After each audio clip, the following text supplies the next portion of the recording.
कितने ही शास्त्रों में लिखा है कि आत्मा है वही निश्चय सम्यक्त है और सर्व व्यवहार है। सो किस प्रकार है? विपरीत अभिनिवेश रहित श्रद्धान हुआ सो आत्मा ही का स्वरूप है।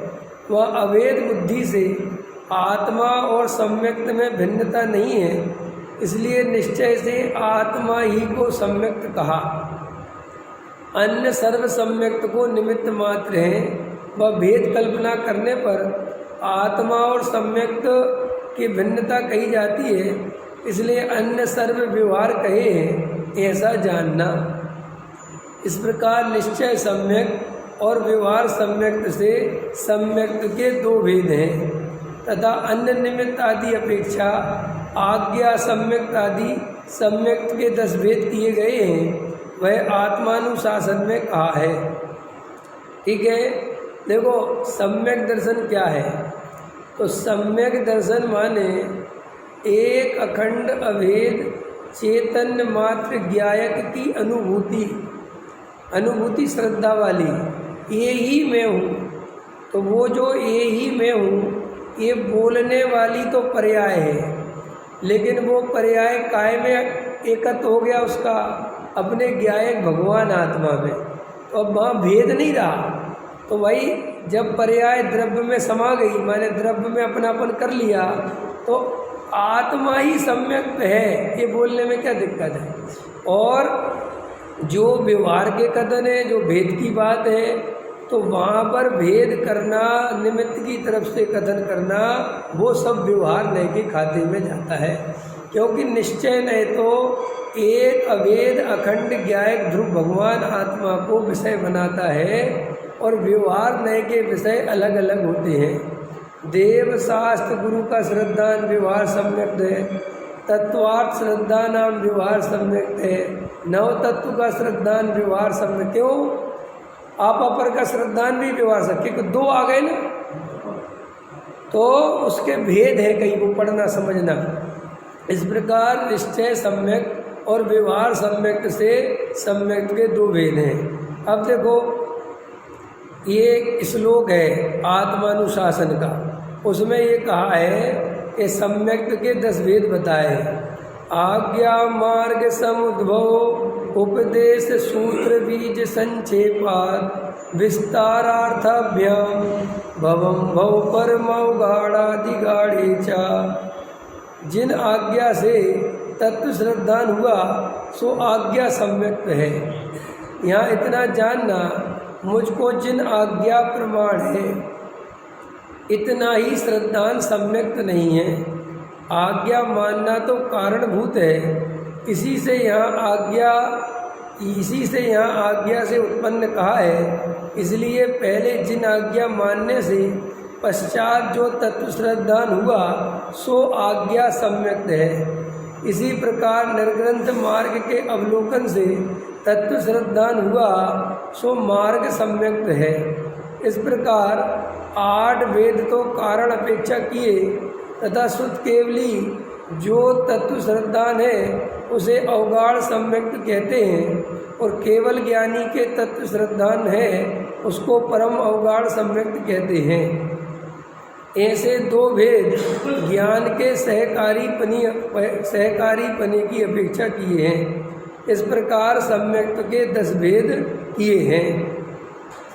अब देखो क्या है, ये सम्यक दर्शन एक ही प्रकार का है, लेकिन बाहर में जैसे निमित्त से हुआ उस निमित्त की प्रधानता से वो भेद कर दिया। समझ में आया? जैसे जिनेंद्र देव की आज्ञा मानकर उसने तत्व श्रद्धान किया तो आज्ञा को प्रदान करके आज्ञा सम्यक्त कह दिया। किसी ने मुनिराज को देखा, निर्ग्रंथ मुनिराज को देखा और उनके निमित्त से उसे तत्वों का भावभाषण हुआ तो उसे मार्ग सम्यक्त कह दिया। समझ में आया? फिर निमित्त की अपेक्षा, कोई देवशास्त्र गुरु की अपेक्षा, कोई कैसे, तो ऐसे उसके 10 भेद बताए और एक भेद कर लिया ज्ञान की अपेक्षा या शुद्ध केवली के अवगाढ़ सम्यक और केवल ज्ञानी के परम अवगाढ़ सम्यक। ठीक, ये सिर्फ ये बताने के लिए कैटेगरी है। सम्यक दर्शन एक ही, ठीक है। वहाँ सर्वत्र सम्यक का स्वरूप तत्वार्थ श्रद्धान ही जानना। ये लाइन लिख दी उनने कि हम तुम्हें कितने ही भेद प्रभेद समझाएं, सम्यक दर्शन तो एक ही है। तत्वार्थ की यथार्थ श्रद्धा, आत्मा की सच्ची श्रद्धा, आत्मानुभूति बस। तथा सम्यक के 3 भेद किए, औपसमिक, छायोपसमिक और छायक। सो यह 3 दर्शन मोह की अपेक्षा किए गए हैं। अब देखो ये 3 भेद भी है, औपसमिक, छायोपसमिक और छायक। सो यह काय की अपेक्षा है? दर्शन मोह। अब देखो क्या कहते हैं, वहाँ औपसमिक सम्यक के 2 भेद हैं, प्रथमोपसम सम्यक और द्वितीयोपसम सम्यक। वहाँ मिथ्या दृष्टि गुण स्थान में करण द्वारा दर्शन मोह का उपशम करके जो सम्यक उत्पन्न हो उसे प्रथमोपसम सम्यक कहते हैं। वहाँ इतना विशेष है, अनादि मिथ्या दृष्टि के तो एक मिथ्यात्म प्रकृति का ही उपशम होता है, क्योंकि इसके मिश्र मोहिनी और सम्यक्त मोहिनी की सत्ता है नहीं। जब जीव उपशम सम्यक को प्राप्त हो, वहाँ उस सम्यक के काल में मिथ्यात्व के परमाणुओं को मिश्र मोहिनी रूप व सम्यक्त मोहिनी रूप परिणमित करता है, तब 3 प्रकृतियों की सत्ता होती है। इसीलिए अनादि मिथ्या दृष्टि के एक मिथ्यात्व प्रकृति की सत्ता है, उसी का उपशम होता है। तथा सादी मिथ्या दृष्टि के किसी के 3 प्रकृतियों की सत्ता है, किसी के एक ही की सत्ता है। जिसके सम्यक्त काल में 3 की सत्ता हुई थी, वह सत्ता पाई जाए, उसके 3 की सत्ता है। और जिसके मिश्र मोहिनी सम्यक्त मोहिनी की उद्वेलना हो गई, उनके परमाणु मिथ्यात्व परिणमित हो गए हों, तो उसके एक मिथ्यात्व की सत्ता है। इसलिए सादी मिथ्या दृष्टि के 3 प्रकृतियों का व एक प्रकृति का उपशम होता है। अब ये क्या है? ये थोड़ा करणान योग का विषय है। जो अनादि काल के मिथ्या दृष्टि जीव हैं, तो अपने क्या है कि प्रकृति जो है मिथ्यात्व नाम की प्रकृति है अपनी, और उसका उदय चल रहा है। समझ में आया? तो उसके निमित्त से जीव मिथ्या दृष्टि है। अब समझ लो अनादि काल का मिथ्या दृष्टि है। अब उसे पहली बार ये 7 तत्व वस्तु स्वरूप सुनने समझने मिला, और उसने गहरा तत्व विचार किया। विशुद्धि लब्धि, देशना लब्धि और प्रायोग लब्धि। तो दर्शन छयोपसम लब्धि, विशुद्धि लब्धि, देशना लब्धि, इन पूर्वक कुछ प्रायोग लब्धि में गया। तो प्रायोग लब्धि में जब वो अपने आत्म तत्व में गहरा उतरता है, तो वहाँ पर जो वो दर्शन मोहिनी है ना, मिथ्यात्व की प्रकृति, उसके सम्यक दर्शन होने के काल में 3 टुकड़े हो जाते हैं। कितने टुकड़े हो जाते हैं? 3 हैं। हाँ, और वे 3 टुकड़े किस रूप में हो जाते हैं? मिथ्यात्व, सम्यक मिथ्यात्व और सम्यक प्रकृति। ठीक। तो पहली बार में जो उपशम हुआ उनका, उसको कहते प्रथमोपशम सम्यक। पहली बार में उपशम किया, उसका नाम क्या हो गया? प्रथमोपशम सम्यक। फिर वहाँ क्या होता है कि वो जब 3 प्रकृतियों के टुकड़े हो गए, तो उसमें से अगर उसके मिथ्यात्व का उदय आ गया तो सीधा पहले गुण स्थान में आ जाएगा, और अगर उसके सम्यक प्रकृति का उदय आ गया तो वो उपशम सम्यक्त बदल जाएगा 6 उपशम सम्यक्त में। 6 उपशम सम्यक्त किसे कहते हैं? जिसमें 2 प्रकृति तो सत्ता में पड़ी रहती हैं और एक प्रकृति का उदय रहता है, उसका नाम है सम्यक प्रकृति। वो सम्यक प्रकृति सम्यक की प्रकृति नहीं है तो वो मिथ्यात्व का ही भेद। मिथ्यात्व के 3 टुकड़े हुए ना, कौन कौन से? मिथ्यात्व, सम्यक मिथ्यात्व और सम्यक प्रकृति। तो ये सम्यक प्रकृति है किसका भेद? मिथ्यात्व का। लेकिन इसका नाम सम्यक प्रकृति क्यों है? क्योंकि ये सम्यक का घात नहीं करती। इसके रहने पर भी जीव सम्यक दृष्टि रह सकता है। तो जब सम्यक प्रकृति का उदय रहे और दो प्रकृति सत्ता में दबी रहे, इसका नाम है क्षयोपशम सम्यक। तो आप लोगों ने सुना होगा कि क्षयोपशम सम्यक में चलमल अगाढ़ दोष लगते हैं। तो वे चलमल अगाढ़ दोष उस सम्यक प्रकृति के उदय के कारण लगते हैं। ठीक है, ऐसा समझ लो, उदाहरण तुम्हें समझ में आ जाए। जैसे एक बाल्टी में पानी भरा हुआ है और बहुत सारी मिट्टी है, तो जब अपन ने बहुत तेज बाल्टी को हिला दिया तो पूरी मिट्टी पानी में मिल गई, तो वो तो है मिथ्यात्व वाला पानी, वो तो पीने योग्य नहीं है। ठीक है, लेकिन अपन ने जब उस बाल्टी को रख दिया और धीरे धीरे सारे मिट्टी के कण नीचे दब गए, लेकिन हल्की फुल्की धूल बिल्कुल ना के बराबर उस पानी में मिली रह गई, वो अपन को दिखाई नहीं देती, तो पानी पिया जा सकता है और लोग पी लेते हैं, कुछ नहीं होता। और एक उपाय ये है कि पानी को, जो शुद्ध पानी है, उसको अलग कर देना पूरी तरह मिट्टी से, उसका नाम है क्षायक सम्यक। 3 प्रकार के सम्यक हो गए। जब तीनों प्रकृतियां दबी रहें, इसका नाम क्या है? उपशम सम्यक। और जब तीनों प्रकृतियों का उदय रहे, इसका नाम मिथ्यात्, मैंने मिथ्यात् रहे या रहे। और क्षयोपशम क्या है कि जब दो प्रकृतियों का तो उपशम रहे और सम्यक प्रकृति का उदय रहे, इसका नाम क्या है? क्षयोपशम। और जब तीनों प्रकृतियों का सत्ता से नाश ही हो जाए, इसका नाम क्षायक सम्यक। तो इसलिए जिसको क्षायक सम्यक होता है वो कभी द्वारा मिथ्या दृष्टि नहीं होता। लेकिन जिसके ये 2 सम्यक होते हैं, कौन से? उपशम और क्षयोपशम, औपशमिक और क्षयोपशमिक, ये दोनों जीव कालांतर में मिथ्या दृष्टि हो सकते हैं। और जो उपशम सम्यक्त वाला है वो तो गारंटी से अंतर्मुहूर्त में या तो मिथ्या दृष्टि हो जाएगा या फिर क्षयोपशम सम्यक्त हो जाएगा।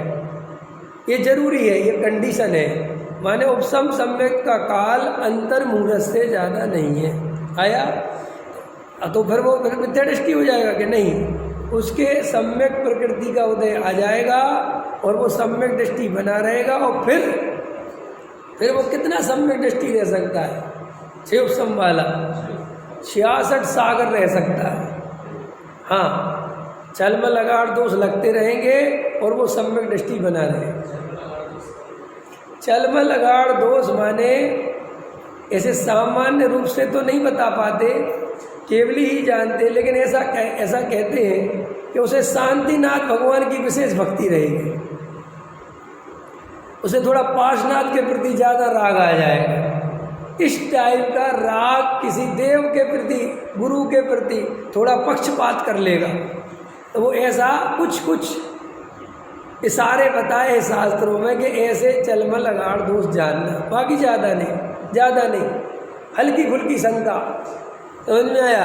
क्या पता यार, एक कर्म का तो मुझे ऐसे ही लगता है, बस क्या पता ही होते ऐसा कुछ समझ में आया? ऐसा कोई चीज़ पे उसे हल्का फुल्का डाउट हो जाएगा, लेकिन अपनी आत्मा पे डाउट नहीं होगा। ये बाहर की चीज़ों पे थोड़ा बहुत, जैसे 3 लोग समझा रहे हैं, क्या पता यार ये हाथी भाती क्या है, क्या पता, तो समझे तो चलमल अगाढ़ दोष माने थोड़ी उसकी श्रद्धा चलायमान पर पदार्थों के संबंध में हो जाती है। तो 3 प्रकार के सम्यक हो गए। अब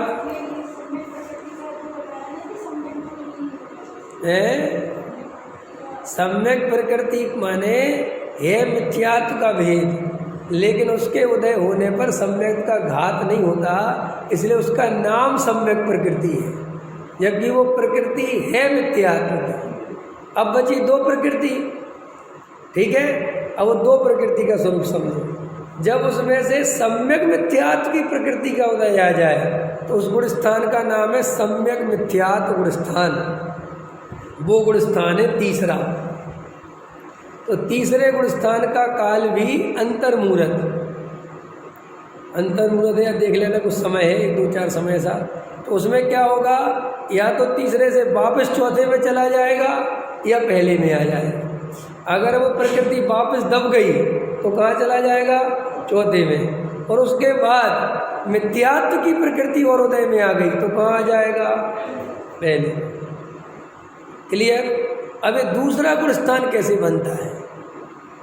पहला समझ में आ गया, तीसरा समझ में आ गया और चौथा समझ में आ गया। अब दूसरा गुण स्थान कैसे बनता है?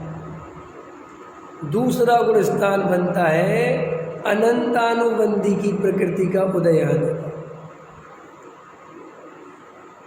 कठिन तो नहीं लग रहा अरविंद जी? कठिन लग रहा?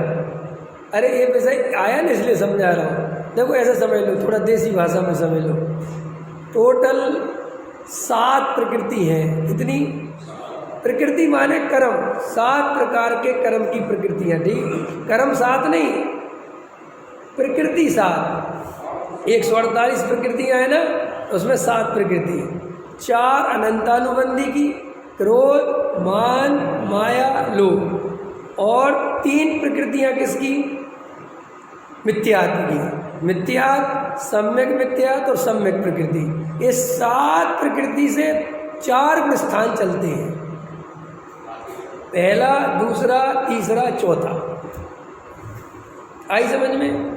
तो जो सम्यक की जो क्रोध, मान, माया, लोभ है और ये मिथ्यात्व, ये अभी अपने 5 है, 7 नहीं है।